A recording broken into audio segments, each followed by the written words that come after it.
There was a girl who was in a thrift store, and she found two shirts with her favorite bands on there. One band was called The Used, and the other band was called Brand New.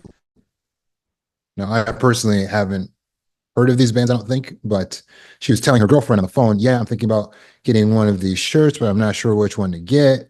I don't know if I want to get the used or the brand new. And her friend's like, I don't understand why you wouldn't just get the new t-shirt. And the problem, of course, was contextualization.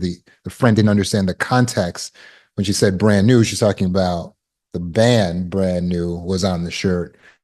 And when she said the used, she's saying the brand the used is on the shirt. She didn't mean the shirt was used, although they're all used because it was a thrift store. But contextualization or context affects the way we understand things, right? Like the physics teacher, he's very, very good at his job, very astute and very deep. He could be known for being able to broach subjects on a dime's notice. In fact, at one time when he was giving a lecture, one of the students in his class raised their hand and hit him with a, why are we here? The physics teachers pivoted from talking about astral projection to creation versus evolution on a dime and actually started talking about how many coincidences there are in the universe that point to the fact that there's probably an intelligent designer. The speech was deep, it was moving, it may even changed some people there. But after he was finished, the student raised his hand again and said, thank you so much for that. But I mean, why are we here in 205S? We normally meet down the hallway. He was asking about literally, why are we here in this particular meeting spot, right? Context.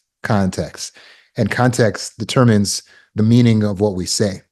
Our brains, as I was mentioning, are computer systems. Your brain is a computer system. The mind is the operating system for the brain. Most people don't understand the mind. So if you were to Google like the mind or look it up in the dictionary or something, you won't find much explanation for really what the mind is. So this is where I specialize. It's helping you to understand how the mind works. And it's important to understand how the mind works so you can get the use out of your amazing computer system, right? If you don't know how to work the operating system, then you don't know how to get the use out of the computer. So your mind is an operating system. And like all computer programs, it works on commands and prompts, right? So computers have to be taught how to contextualize information. Have you ever used voice to text? So the voice to text is where you speak into your phone, for instance, and then it will interpret what you're saying and write it out as a text. You can even write whole papers. I wrote my book using voice to text, where I just hold the phone up and I tell it what to say, right? Like it's dictation. So I just was using voice to text earlier, and I said the phrase, um, they're really being annoying with all their noise. Now, in that phrase, I use the word there, but it's two different ways of spelling it. The computer understood that for the first there, it's they are contraction. So THEY apostrophe RE versus the second there is TH, I think EIR, spelling on the spot here, which means possessive, right? They own. The computer system has to be taught to contextualize what I'm saying, whether I'm using this form of there or the other form of there. Likewise, we have to teach our minds to contextualize or to use the proper context for information that it's taking in. This is the difference between mental health and mental illness, the way we contextualize information. So, what does that mean when I say contextualize? Well, the dictionary definition of context is a circumstances that form the setting for an event, a statement, or the terms in which they can be fully understood or assessed. Or it's the parts of something written or spoken that immediately precede or follow the word to clarify its meaning. So context is the information around something to clarify the meaning of it or to give the meaning to it. Especially when we talk about contextualizing, then what we're doing is we're actually giving the context. Contextualizing is considering the context of something or giving the meaning or giving the circumstances to something. So what happens with us is sometimes we make the mistake of taking what we're going through in life and contextualizing it in a way that's detrimental to us. For instance, if you're trying to apply for jobs and you keep getting rejections, you can say something like, I feel so defeated, but I am defeated is a negative or a detrimental context for your mind, for your operating system. So you're telling your operating system, we are defeated. Your operating system then takes that prompt and gives you the chemicals of being defeated and creates a belief of being defeated, which naturally will not go well for your ego. The ego, as I use it, is the sense of self.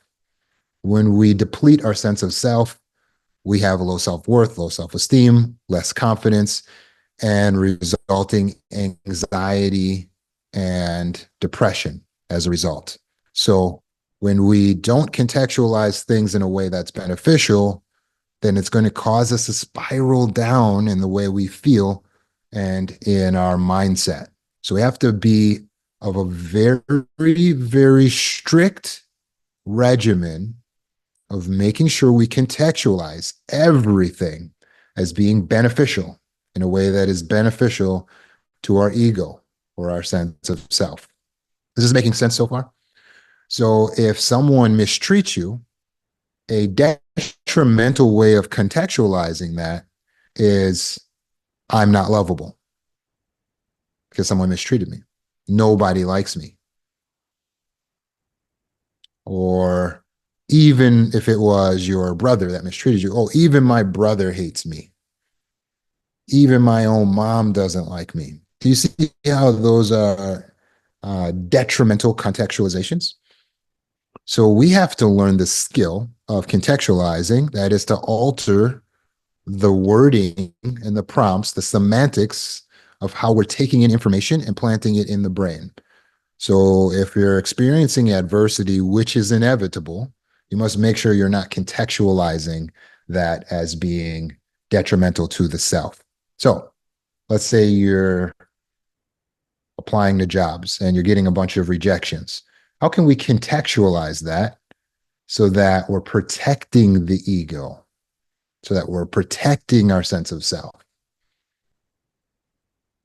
If we're getting a bunch of rejections from applying to a job, for instance, we could, instead of saying, I'm defeated or nobody wants me, we can say, oh, the job market seems tough.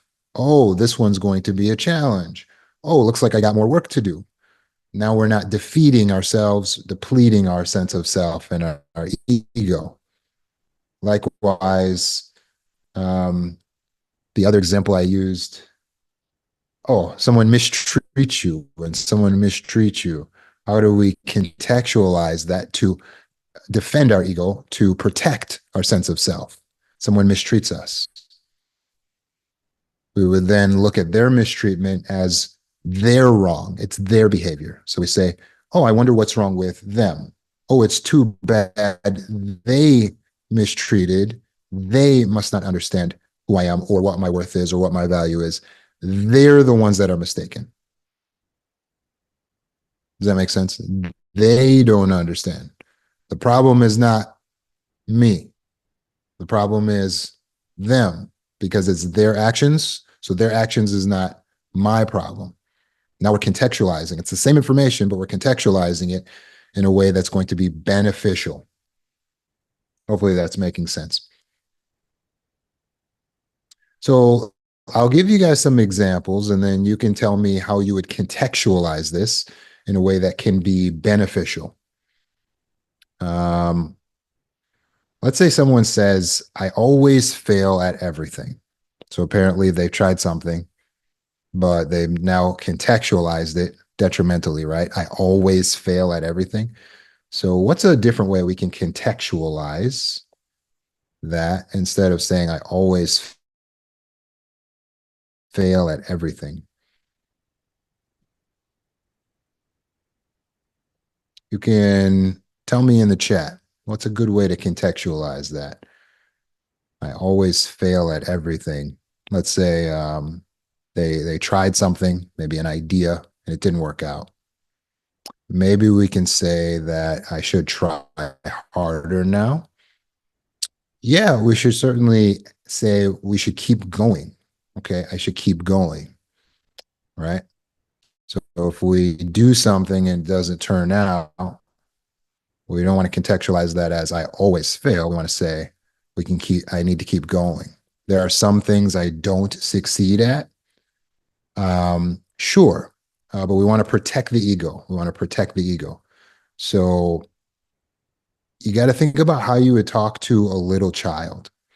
So if your child failed, you might say, hey, there's some things you don't succeed at. Yeah. But you want to make sure you say that in a nice way. And you're going to want to go directly into the positive, into the power of the child, right? Um, I've succeeded at surviving this long, so I'm doing some things right. Very good. I do some things right. So just kind of combining Rachel's suggestion with this suggestion. So we put the emphasis on actually, I do a lot of things right. I do a lot of things well. So far, this one hasn't worked out in my favor, right? That didn't go as planned, right? Maybe I can try another way. Good. I'll do better next time. Good. This didn't work out. What can I learn for next time? Good. Yeah, because we should recontextualize failure as learning opportunities, right? This was an opportunity for me to learn so that I can improve and grow and get better. I'm always learning. What can I learn from this experience? Yeah, must have not been for me. Sure. I should try different things. Yeah. So I want you to get into personal power, right? So that's good. We say, hey, what's the lesson I can extract from this? And then we contextualize the situation as I'm even closer now than I was before, because through each failure, I'm learning, which is making me more powerful, more adept, more ready, more equipped to succeed at this in the future. Making sense? Let's do another one. I should have known better. Here's another detrimental frame. I should have known better. Oh, it goes along with its cousin. I'm so stupid, right? So a big time we say this is in relationship or after relationships when the guy breaks our heart. And then we go, oh, I should have known better. I should have known better. That's a detrimental frame. Think about looking at your child. You should have known better. Uh, that's not how we want to raise the kid. That's not how we want to build up the kid. We need to protect the inner child, protect the sense of self, protect the ego. How do we contextualize?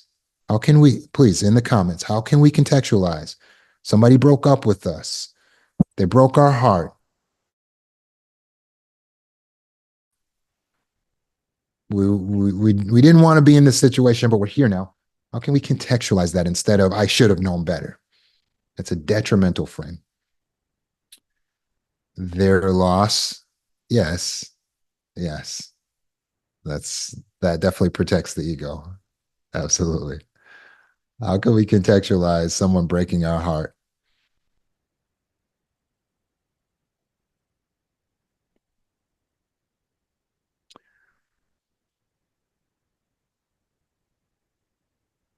How could I have known they were like this? Very good, Virginia. We need to excuse ourselves. See how we're protecting the ego and the sense of self there?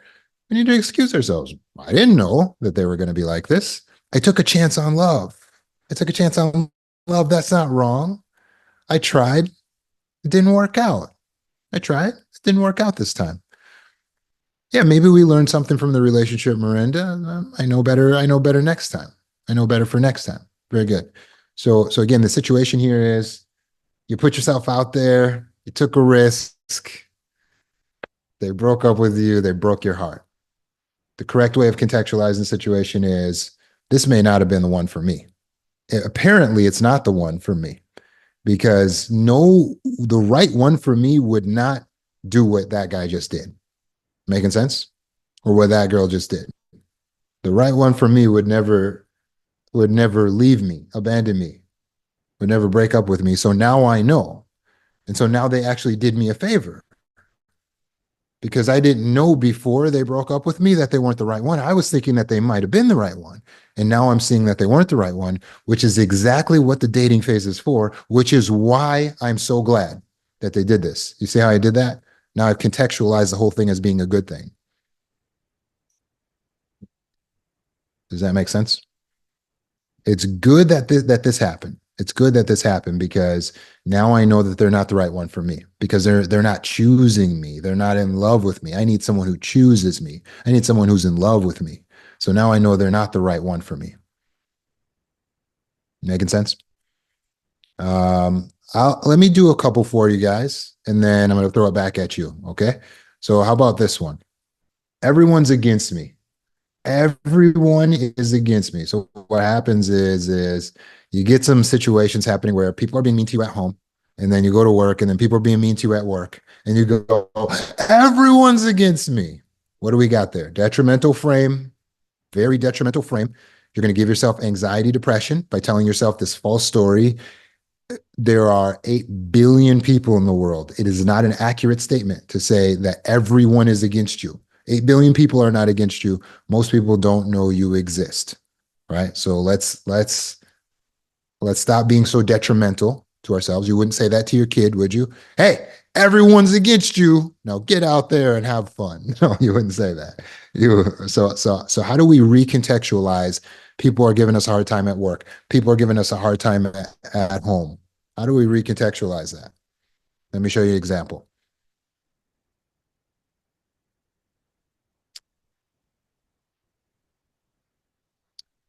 Wow, I'm getting a really good opportunity to put my therapy to work.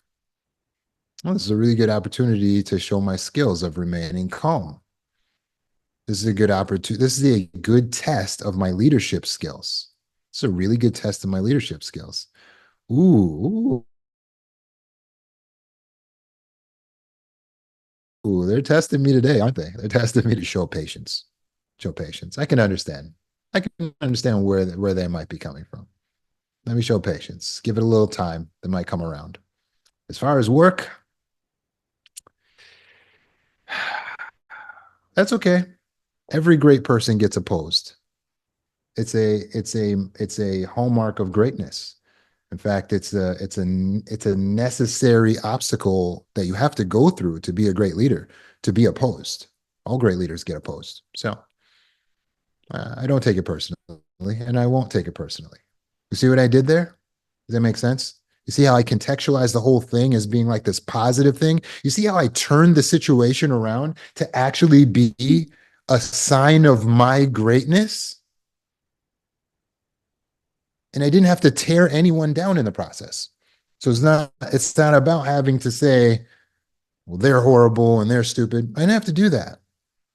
You see how I'm protecting my ego? Let me show you another example. How about this one?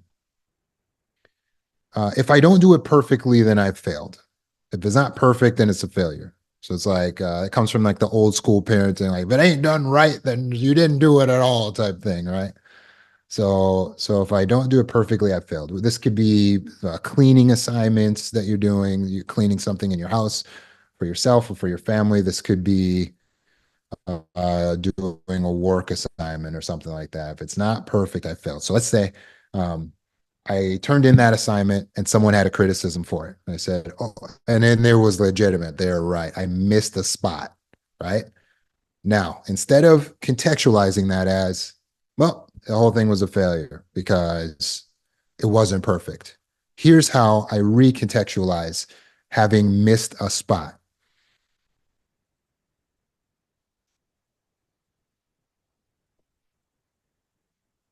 Hmm. Well, I wish I hadn't have missed that spot, but rule of 85%.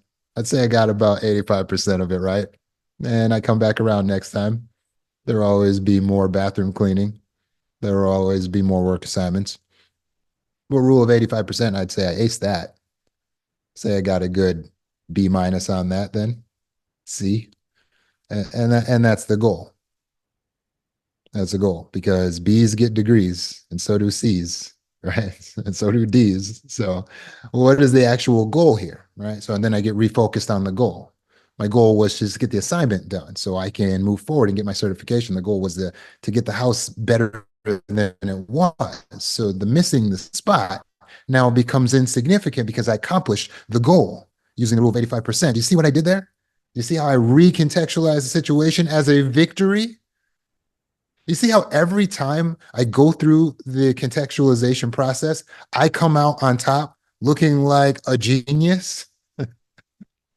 Do you see what I'm doing? Every time I come out like a bold, fearless leader, a brilliant person, because that's how I recontextualize to protect the ego. We all got a fragile little child in there that needs to be protected.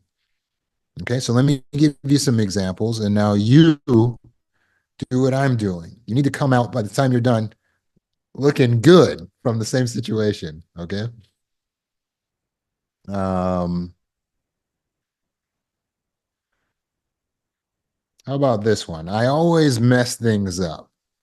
I always mess things. Ah, dang it! I always mess things up. You ever feel like that? So, what would be an example where you might say something like that? Maybe you made a huge blunder, and everyone just kind of like, your people on your team or your family is just like, you really screwed the pooch on this one. So you're like, okay, I always mess things up. Pause. Let's reframe the situation. We made a huge mistake. It is causing some a little collateral damage. How do we reframe it?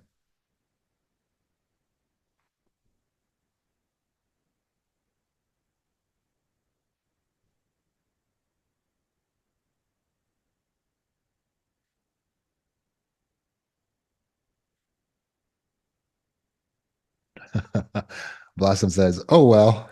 I like that. Yeah. I like that.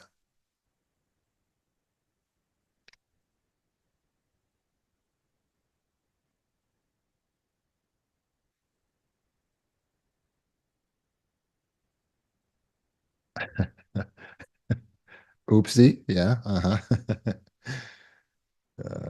How do we process this? How do we contextualize? How do we give this meaning that's going to build up the inner self? You guys are being kind there. You're being kind with the oh wells and the oopsies. That's good. It's good. Let's flip this. Let's turn this into something that's going to build up the inner self. I know better for next time. That's a buildup of the inner self. I've learned from this situation. So now I think I'm good because I know better for next time. Well, now I know. Absolutely. Absolutely. Well, now I know. You got an example for us, Robert, for how we can frame this positively? We just made a big blunder and it's inconveniencing everything. Next time I'll do better. No biggie. Yeah.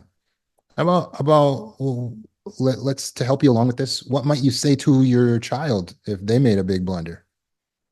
They made a big mess and it's going to inconvenience some people. And you can see they're upset about it. What might you say to them?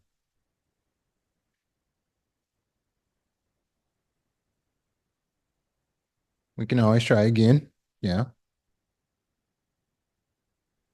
That's all right. Life happens. It's a learning experience. It's okay. Yeah, there you go. Now you're protect. That's okay. You did your best. Yeah, now we're protecting. Oh, you guys know how to talk to your kids.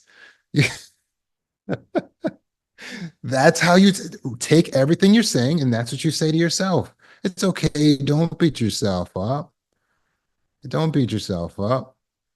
Let's see. Uh, I'll fail better until I get it. Every failure teaches you. Absolutely. No worries. It'll come out in the wash. You're still brilliant. Absolutely, Kay. Thank you. You got to come out as brilliant in the end. Uh there's always a way. Let's see how I can turn this around. There's always a way. That's okay. You did your best. Things will blow over. We learn and move on. Very good. Um, yeah, we'll clean up your mess and get back up. Yeah, absolutely. Very good, guys. Very good. One thing that came to my mind is happens to everyone. Don't forget to remind yourself this happens to everyone. Everyone gets in that uncomfortable position where they make the mistake and then they inconvenience everyone. This is a mistake they meant. All you can say is sorry, you apologize, and you move on. Don't worry. It happens to everybody. Don't worry about it. Just like that, right? We're protecting the inner self. How about this contextualization? I'm a burden to everyone. I'm a burden to everyone. Let's say we had to ask for help. You ever been in that uncomfortable position where you had to ask for help? You had to ask for some money, maybe, or you had to ask people to come and help you move. And then you go, oh, I'm a burden to everyone. Mm-mm-mm. Do not give your computer system detrimental programming. Would you talk to your child like that? Say, hey, you are a burden to everyone. We all have to help you. Ugh. That's narcissistic mother talk. Don't do that. Come on. How do we recontextualize this? We had to ask people for help. How do we recontextualize it in a way that we're not tearing down the ego? We're actually building up, protecting the ego.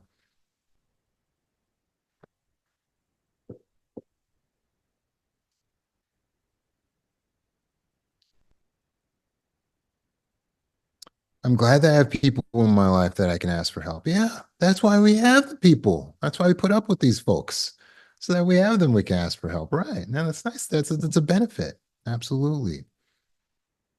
Megan, never see yourself or anyone else as worthless. It's one of the laws of healing and inner peace.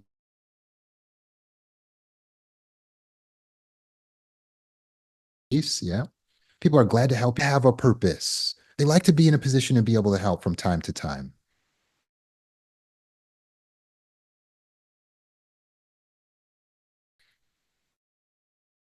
Right? That's very true. I'm such a joy. Well, I can say you built up the ego on that one for sure. I need to learn to solve it myself. No, sometimes we need to ask for help. Sometimes, sometimes we have to ask for help. That's okay. So we're not gonna reprimand the self on that one. The worst they can say is no, and it won't kill you. Yeah. If they can, fantastic. If no, no problem. I'll figure it out. Absolutely, absolutely. Yeah. Um, there are people in my life who care about my well-being. It's okay if they say no. Yep, very good, very good. Yeah. Yeah. So instead of the I'm a burden on everyone, you know, it's natural that you might offer a, hey, I'm so sorry I'd have to ask, but please, if you could help. And then we need to go into gratitude, attitude of gratitude. Wow, what a blessing. What a blessing that there's people in this world who are good, who are giving, who are generous, who can help me out. Thank you. Right? This might be for those of us who are religious, this is a moment for prayer, right? We need to exercise gratitude regardless toward the person involved, toward the universe for having some good in it, some good people. All right. And naturally, you being humbled by the fact that other people are helping you, that shows you're a good person.